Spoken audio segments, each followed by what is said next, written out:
À moins d'un mois du scrutin présidentiel, l'opposition camerounaise est à nouveau rattrapée par ses vieux démons. Ce qui devait être une démonstration d'unité avec une candidature consensuelle se transforme en un spectacle d'incompréhension, de rivalité et de désolidarisation.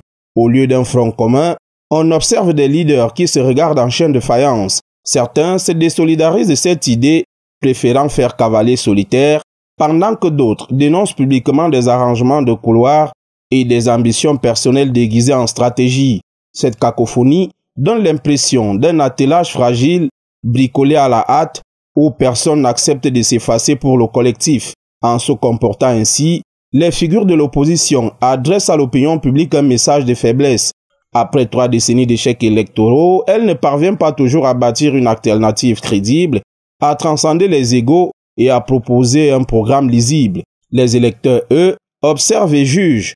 Beaucoup y voient une preuve supplémentaire que l'opposition n'est pas prête à gouverner, que l'idée d'une candidature unique n'est qu'un slogan.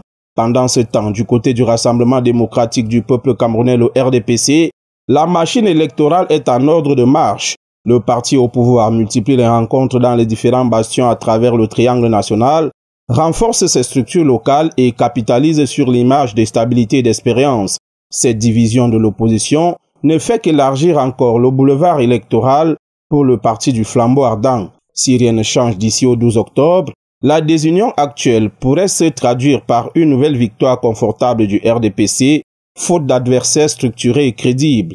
Une réalité que de nombreux lecteurs et observateurs résument ainsi: on ne gagne pas une présidentielle avec des slogans, mais avec un leadership clair, une discipline de fer et un projet partagé. L'échec du front unique, loin d'être anecdotique, est peut-être le révélateur d'un mal plus profond, l'incapacité des opposants à se hisser à la hauteur de l'enjeu. Et c'est cette incapacité qui, au bout du compte, risque d'offrir au parti au pouvoir un nouvel avantage décisif le soir du scrutin.